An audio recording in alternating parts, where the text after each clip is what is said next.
नमस्कार दोस्तों। Law of one यानी एक का कानून, या कह लीजिए एक का ज्ञान, या कह लीजिए एक के तरीके, यह उसका सत्र 16 का तीसरा भाग है। दोहराया जाता है कि इस किताब द्वारा दी गई सभी सूचनाएं और जानकारियां आप जान भी सकते हैं, मान भी सकते हैं, नज़रअंदाज भी कर सकते हैं और सिरे से खारिज या नकार भी सकते हैं, क्योंकि यह आपकी फ्री विल है जो कि अनंत रचयिता द्वारा आपको दी गई है। एक बात और कही जाती है कि लॉ ऑफ वन पूरी तरह से सबके लिए फ्री है। यदि कोई इकाई या व्यक्ति इसको निजी स्वार्थ के लिए इस्तेमाल करे तो वह उसकी व्यक्तिगत जिम्मेदारी होगी। दोस्तों, एक बात और कही जाती है, यदि आप में से कोई भी इस एक के ज्ञान को या इस एक के कानून को दूसरों से साझा करना चाहे अपनी भाषा में परिवर्तित करके, तो यह भी आपकी फ्री विल है। आप जैसा चाहें आप वैसा करने के लिए आज़ाद हैं। तो पहला सवाल डॉन करते हैं। मैं अपनी सोच बताना चाहता हूँ कि क्यों यहाँ पर नकारात्मक झुकाव वाले यानी नेगेटिव झुकाव वाले ग्रह कम हैं, और पूछना चाहूँगा कि मेरी सोच सही है या नहीं। एक सकारात्मक झुकाव वाला समाज, या कह लीजिए पॉजिटिव सोच वाला समाज, जहाँ सब एक दूसरे की सेवा कर रहे हैं, उनके लिए एक बड़ा सा पत्थर भी सबकी मदद से हिलाना आसान होता है। परंतु जहाँ समाज ऐसा है जिनका झुकाव खुद की सेवा करने की तरफ है, उनके लिए उस बड़े से पत्थर को सबकी सहायता से हिलाना, जिससे भी सभी का भला हो, ये काफ़ी कठिन कार्य हो जाता है। इसलिए दूसरों की सेवा में चीज़ें आसान हो जाती हैं और नकारात्मक झुकाव वालों की तुलना में विकास तेज़ी से होता है। तो राह कहते हैं हाँ, यह सही है। तो दोस्तों, यहाँ पे जो डॉन ने कहा ना, डॉन ने कहा कि जहाँ पर पॉजिटिव सोच वाला समाज होगा ना, और सब एक दूसरे को प्रेम प्यार से आगे लेकर चलें, तो वहाँ पर ना बड़े बड़े काम आराम से हो जाते हैं। लेकिन जहाँ पर विभाजन होगा ना, जहाँ पर मतलब नकारात्मक सोच वाले लोग होंगे जो जो जानना ही नहीं चाहते कि भाई अनंत रचयिता ने सब कुछ एक बना रखा है, तो वहाँ पर विभाजन आ जाता है। विभाजन के कारण आधे इधर निकल जाएंगे, आधे उधर निकल जाएंगे। तो इस वजह से वहाँ पर कितना भी बड़ा काम हो या कितना छोटा भी काम हो, उसको करने में दिक्कत आती आती है। तो अगला सवाल डॉन करते हैं। आपका बहुत बहुत धन्यवाद। क्या आप बता सकते हैं कि किसी भी ग्रह के महासंघ को कैसे बनाया जाता है और क्यों बनाया जाता है? तो रा कहते हैं, सेवा करने की इच्छा की शुरुआत प्रेम या समझदारी की घनत्वता यानी कि चौथी घनत्वता से होती है, और यह उनके समूह का अत्यधिक तीव्र लक्ष्य होता है, यानी कि उनमें सेवा की भावना काफ़ी तीव्र होती है। इस प्रकार उन ग्रहों के कुछ प्रतिशत लोग और लगभग 4% वो लोग जिनकी पहचान हम आपको नहीं बता सकते हैं, वे आपके समय के काफ़ी पहले से एक ही चीज़ की तलाश करते हैं, और वह है दूसरों की सेवा। तो दोस्तों, यहाँ पर ये कह रहे हैं कि चौथी घनत्वता में जाने के बाद जब प्रेम और समझदारी आ जाती है ना एक व्यक्ति के अंदर, एक इंसान के अंदर, यानी जब वो सतयुग में पहुँच जाता है, तब उनका भी अंदर से दूसरों की सेवा की भावना करने की जो इच्छा होती है ना, वो इतनी ज़्यादा हो जाती है, इतनी ज़्यादा हो जाती है कि फिर वो दूसरों की सेवा के रास्ते पे निकल पड़ते हैं, क्योंकि उनको ज्ञान हो जाता है ना, प्रेम का ज्ञान, कि सब कुछ प्रेम से रचा कैसे। तो उनको इस रचना की चिंता रहती है, चिंता कह लो, या इस रचना से प्रेम होता है। तो उस रचना को बचाने के लिए या उसके अंदर जो सेवा जिस जिसको चाहिए उसको देने के लिए इस तरीके से हो जाता है। और यहाँ पे उन्होंने कहा 4% वो लोग जिनकी पहचान हम आपको नहीं बता सकते। तो दोस्तों, वो तो हमें भी नहीं पता कौन है वो 4%। हो सकता है दूसरे ग्रहों के हों, हो सकता है कहीं और के हों, हो सकता है हमारी धरती के नीचे हों, कुछ कहा नहीं जा सकता है। तो आगे राह कहते हैं, जैसे ही वे दूसरे लोग या दूसरे ग्रह के लोगों की समझदारी के बीच प्रवेश करते हैं, उनके बीच एक रिश्ता सा बन जाता है, और इस तरह वे दूसरों की सेवा का विचार उनसे साझा करते हैं और सेवा के लक्ष्य में एक साथ कार्य करते हैं। इस प्रकार प्रत्येक ने स्वेच्छा से एक समूह का गठन किया है और उनके डाटा को एक ऐसी जगह रखा है जिसे आप केंद्रीय विचार परिसर यानी सेंट्रल थॉट कॉम्प्लेक्स कहते हैं। इसके बाद उन्होंने एक ऐसा ढांचा बनाया जिसके तहत हर इकाई अपनी सेवा का कार्य करती थी तथा अपनी सेवा को बढ़ाने के लिए आवश्यक किसी भी अन्य समझ को भुला भी सकती थी। इसी कारण महासंघ के लोगों का गठन हुआ तथा उनके काम करने के तरीके बने।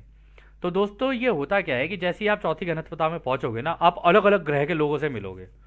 अब इतना ज्ञान आ जाता है, इतना ज्ञान आ जाता है, किसी ने कुछ सीखा है, किसी ने कुछ सीखा है, किसी के ग्रह पे कैसा हुआ, किसी के ग्रह पे कैसा हुआ। तो इतने ज़्यादा अनुभव लोगों के सामने आ जाते हैं ना, सीखने की इच्छा बढ़ जाती है। और हर व्यक्ति ना अपनी स्व इच्छा से ये कोशिश करता है कि यार मैं भी सीखूं, ये भी सीख लूं, वो भी सीख लूं। इसलिए वहाँ पर समय भी लंबा हो जाता है। अभी राह आगे बताएंगे, वहाँ पे समय लंबा हो जाता है। और यहाँ पर राह ने एक चीज़ और कही कि सब अपनी स्व इच्छा से एक गठन करते हैं अपने अपने समूह का सब। और उन्होंने कहा एक डाटा, मतलब जो भी उन्होंने पीछे ब्रह्मांड में पहले से जो भी चलता हुआ आया होता है ना, या आगे भी जो चल रहा है, वो सारी इन्फॉर्मेशन एक जगह, जिसे बोलते हैं सेंट्रल थॉट कॉम्प्लेक्स, वहाँ पर रख दी होती है। तो जैसा कि हमने पिछली बार पढ़ा था आक्षिक रिकॉर्ड के बारे में, अब ये आक्षिक रिकॉर्ड से भी कोई शायद बड़े लेवल की चीज़ होगी कि भाई कोई सेंट्रल डेटा सेंटर है जहाँ पे सब ने अपनी अपनी चीज़ें रखी हुई हैं, और जिस जिसको जैसे जैसे सेवा करनी है और जिस जिसकी सेवा करनी है, या मान लो किसी ग्रह पे किसी को सेवा की ज़रूरत है, तो वहाँ से उसका तरीका निकाला कि हाँ इस सेवा को करने का तरीका ये है, वहाँ से निकाला और आगे निकल गए उनकी सेवा करने के लिए उस तरीके का इस्तेमाल करके। इसीलिए इस महासंघ का गठन हुआ। तो अगला सवाल डॉन करते हैं, इस आकाशगंगा में इतनी बड़ी संख्या में ग्रह हैं, मैं सोच रहा हूं, आपने कहा है लगभग 500 ग्रह ऐसे हैं जो कि महासंघ के हैं।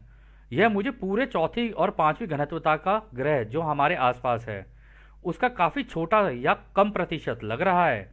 क्या इसका कोई कारण है कि महासंघ में इतने थोड़े प्रतिशत ग्रह ही शामिल हैं? तो राह कहते हैं ऐसे कई सारे परिसंघ हैं। हमारा महासंघ तो केवल आपके आसपास के 7 आकाशगंगा के ग्रहों में ही कार्य करता है, और हम इन्हीं आकाशगंगा के सारी घनत्वता से जो पुकार होती है उसके लिए जिम्मेदार होते हैं। तो वो अगला सवाल डॉन करते हैं, क्या आप आकाशगंगा शब्द को परिभाषित यानी डिफाइन कर सकते हैं जिसका इस्तेमाल अभी आपने किया है? तो राह कहते हैं हम इस शब्द का इस्तेमाल उसी संदर्भ में करते हैं जैसे कि आप तारों की व्यवस्था या स्टार सिस्टम के लिए करते हैं। तो यहाँ पे दोस्तों दो कन्फ्यूजन हो गई थी। कन्फ्यूजन ये हो गई है कि भाई यहाँ पे आप आकाशगंगा किसको कह रहे हो? जैसे हमारी मिल्की वे है उसको कह रहे हो आप आकाशगंगा, या हमारे सौर मंडल को आप आकाशगंगा कह रहे हो? तो डॉन आगे कहते हैं मैं थोड़ा उलझ गया हूँ कि कुल मिलाकर कितने ग्रह हैं, आप अंदाजन बताइए जिन्हें आपकी महासंघ सेवा प्रदान करती है। तो राह कहते हैं मैं आपकी उलझन को देख सकता हूँ, हमें आपकी भाषा में बताने में कठिनाई होती है। आकाशगंगा शब्द को हमें तोड़ना होगा। हम इस आकाशगंगा शब्द को उसी नाम से बोलते हैं जैसे कि आपके स्थानीय लोग बोलते हैं। इस प्रकार सूरज को हम आकाशगंगा का केंद्र कहते हैं। हम देख रहे हैं कि आपके हिसाब से इस शब्द का अलग मतलब है। तो दोस्तों यहाँ पर देखो, एक सौर मंडल यानी एक सूरज, उसके आसपास जितने भी ग्रह लगे हुए हैं ना, उसको एक आकाशगंगा माना जाएगा। तो राय यहाँ कह रहे हैं ऐसे 5 सौर मंडल होंगे ना, उनके लिए 500 ग्रह काम करते हैं। तो आप सोच लो हर 5 सौर मंडल के लिए 500 ग्रह, ये बहुत बड़ा नंबर होता है दोस्तों, बहुत ही ज़्यादा बड़ा। तो खैर अगला सवाल डॉन करते हैं। हाँ, हमें जो विज्ञान पढ़ाया गया है वहाँ इस आकाशगंगा शब्द का अर्थ स्पाइरल तारों की प्रणाली यानी स्पाइरल स्टार सिस्टम है, जहाँ लाखों लाखों तारे होते हैं। यही उलझन हमें पहले के संवाद में भी हुआ था। मुझे खुशी है कि यह उलझन सुलझ गई। अभी जैसे कि हमने बताया कि हमारी समझ में आकाशगंगा शब्द का अर्थ है कुंडलीदार तारों की प्रणाली जिसमें लाखों लाखों तारे होते हैं। क्या आप जानते हैं कि हमारी आकाशगंगा को छोड़कर अन्य आकाशगंगा में किस तरह विकास का क्रम या इवोल्यूशन चल रहा है? तो दोस्तों यहाँ पर कुंडलीदार तारों की प्रणाली का मतलब हो गया जैसे हमारी मिल्की वे गैलेक्सी आकाशगंगा जिसे हम आसमान में देखते हैं ना, जो पूरा स्पाइरल आर्म दिखता है, उसको ये कह रहे हैं कि हाँ ये आकाशगंगा है। जिसकी हमने फ़ोटो भी दिखाई थी ना, उसको आकाशगंगा बोला जाता है हमारी लैंग्वेज में। बट यहाँ पर क्या कहते हैं, राह ने कहा है कि हमारे हिसाब से एक एक सौर मंडल एक आकाशगंगा है, और ऐसे 5 के लिए हम 500 ग्रह होते हैं। तो राह कहते हैं आगे इसमें, हम जीवन की अनंत क्षमता के बारे में जागरूक हैं। आप इस अनुमान में सही हैं। तो राह कहते हैं कि हाँ हमें पता है कि तुम बाकी जगहों के बारे में भी जानना चाहते हो और आप इस अनुमान में सही हो। तो डॉन कहते हैं क्या आप हमें बता सकते हैं कि अन्य आकाशगंगा में जीवन का विकास हमारी आकाशगंगा के समान है क्या? तो राह कहते हैं यह विकास करीब करीब एक तरह की ही है जो कि एक समान रूप से शुरू से अंत तक गमन करती है यानी चलती है और अनंत तक पहुंचती है। हर आकाशगंगा की प्रणाली में उनका जो स्वतंत्र चुनाव होता है उसके कारण एक आकाशगंगा से दूसरे आकाशगंगा में बहुत ही मामूली सा अंतर होता है। तो दोस्तों ऐसा नहीं है कि एक सोलर सिस्टम में से दूसरे सोलर सिस्टम में यानी एक सौर मंडल से दूसरे सौर मंडल में कोई ज़्यादा डिफरेंस होगा। जैसे हमारे यहाँ की सभ्यताएं चल रही है वहाँ की भी लगभग एक जैसी ही होंगी। हो सकता है देखने में अलग हों, लेकिन चेतना सबकी सेम होने की वजह से तरीके ऑलमोस्ट सबके एक जैसे ही होते हैं। तो अगला सवाल डॉन करते हैं। तो फिर एक का कानून सही मायने में व्यापक यूनिवर्सल है, जो कि सारी आकाशगंगा में 8वीं घनत्वता या फिर अष्टक तक विकास में मदद करता है। तो रा कहते हैं हाँ यह सही है, वहाँ अनंत रूप है, अनंत समझदारी है, परंतु विकास का मार्ग सिर्फ एक ही है, यानी एक का कानून। निकलते सारे इसी कानून से ही हैं, इस्तेमाल सारे इसी को कर रहे होते हैं, जाने अनजाने। मतलब या तो कोई इसके विपरीत कर रहा होगा या कोई इसके रास्ते पे चल रहा होगा, यही है बस। तो अगला सवाल डॉन करते हैं। मैं अनुमान लगा रहा हूं कि किसी भी व्यक्ति को तीसरी घनत्वता से चौथी घनत्वता में जाने के लिए एक के कानून की समझदारी की आवश्यकता नहीं है, क्या यह सही है? तो रा कहते हैं यह बिल्कुल आवश्यक है कि एक इकाई सचेत रूप से, मतलब एक व्यक्ति सचेत रूप से यह समझे कि कटाई योग्य होने के लिए उसे समझदारी की आवश्यकता नहीं है। समझदारी इस घनत्वता की नहीं है, यानी कि यह समझदारी की घनत्वता नहीं होती है।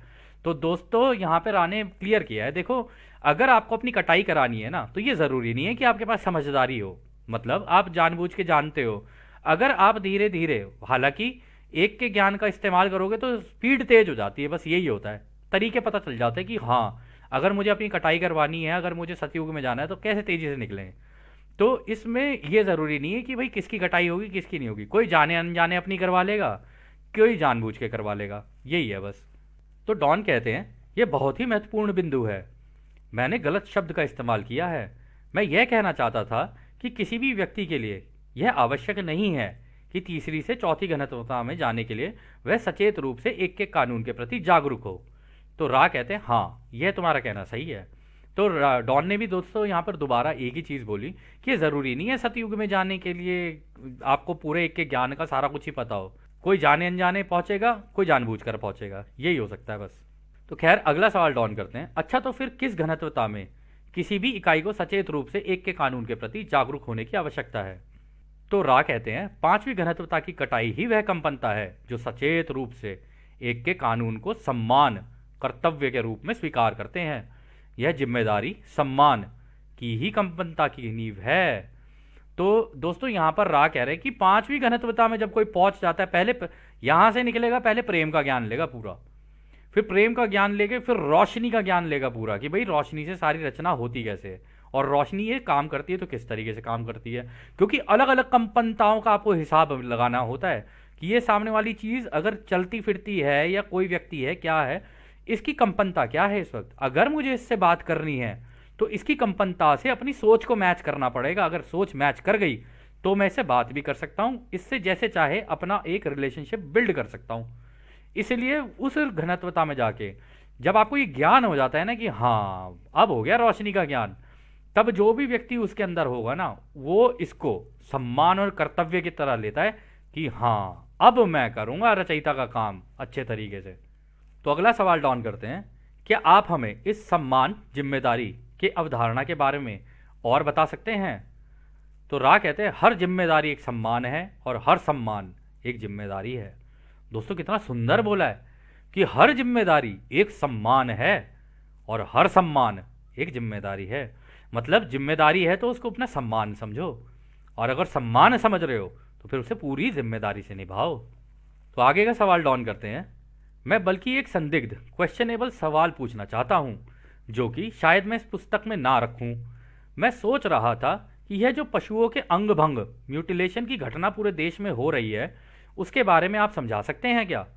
तो दोस्तों उस ज़माने में क्या ये हो कई जगहों पर हुई थी, आपको अगर देखना हो तो ऐसी म्यूटिलेशंस की बहुत सारी घटनाएं हुई हैं कि जानवरों के पार्ट काट लिए, किसी का कुछ काट लिया, कहीं गाय का मुंह काट दिया, किसी का कुछ कर दिया, इस तरीके की बहुत घटनाएं हुई थी। इसके लिए आपको बहुत जितने चाहो उतने वीडियोस मिल जाएंगे आपको। तो हमने भी थोड़ा बहुत देखा था, पर उसके बाद फिर हमने कहा आगे ही निकलते हैं, इसके अंदर घुसने का कोई फ़ायदा है नहीं। लेकिन फिर भी अगर आप में से कोई देखना चाहे, इसके ऊपर करना चाहे तो आप कर सकते हैं, स्वतंत्र इच्छा है आपकी।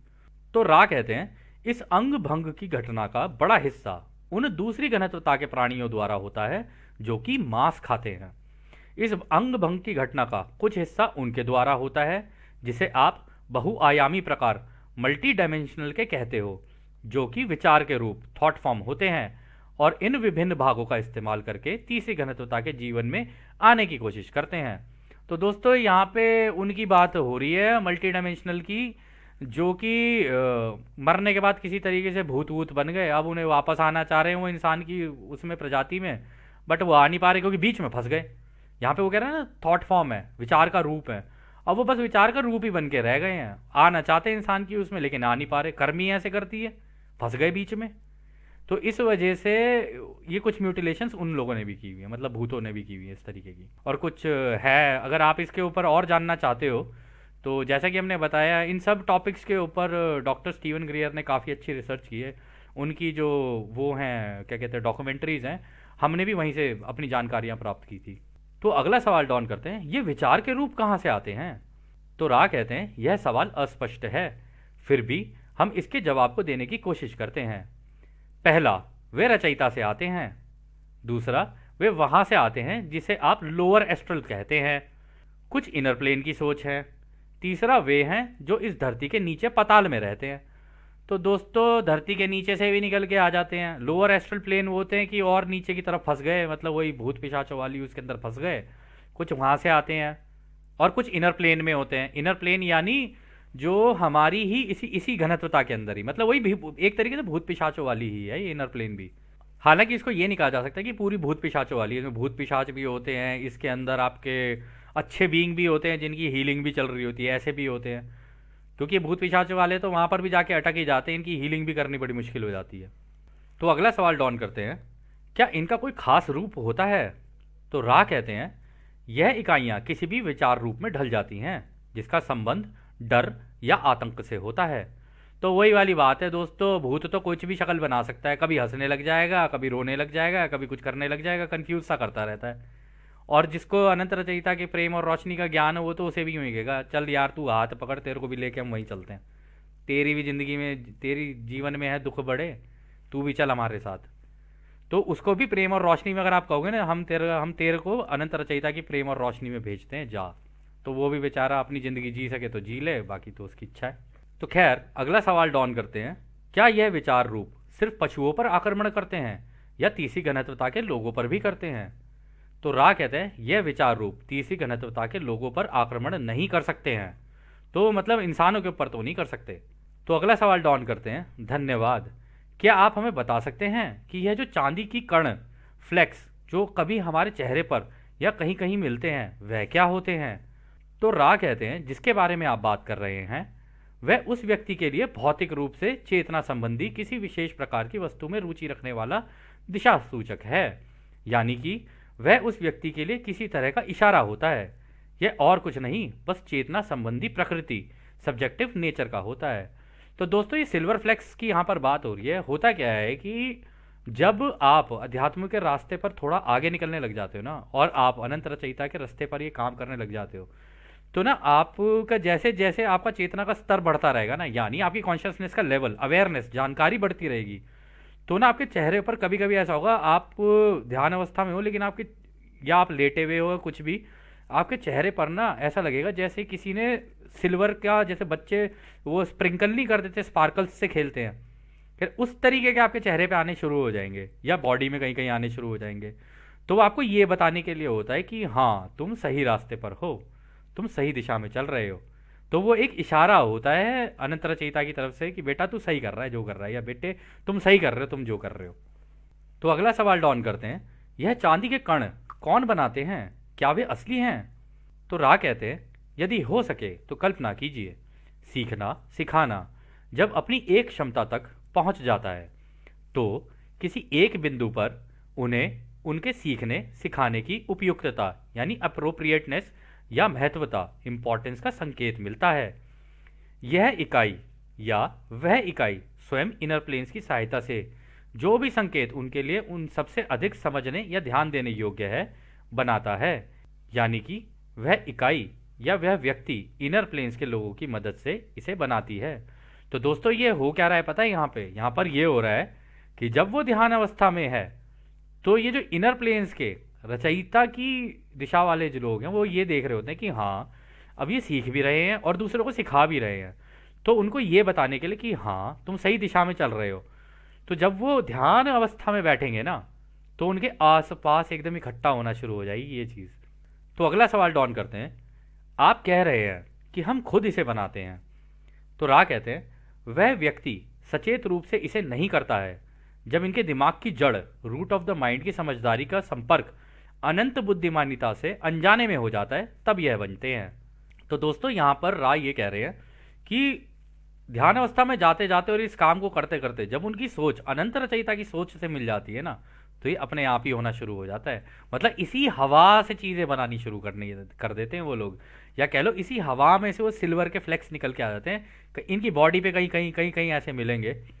दोस्तों इस सत्र को हम लोग यहीं समाप्त करते हैं। और जैसा कि राह हमेशा कहते हैं, अब हम आपको उस एक अनंत रचयिता की प्रेम, उसकी रोशनी, उसकी शक्ति और उसकी शांति में छोड़कर चलते हैं। आदने हमारे दोस्तों, आदने वसु। धन्यवाद।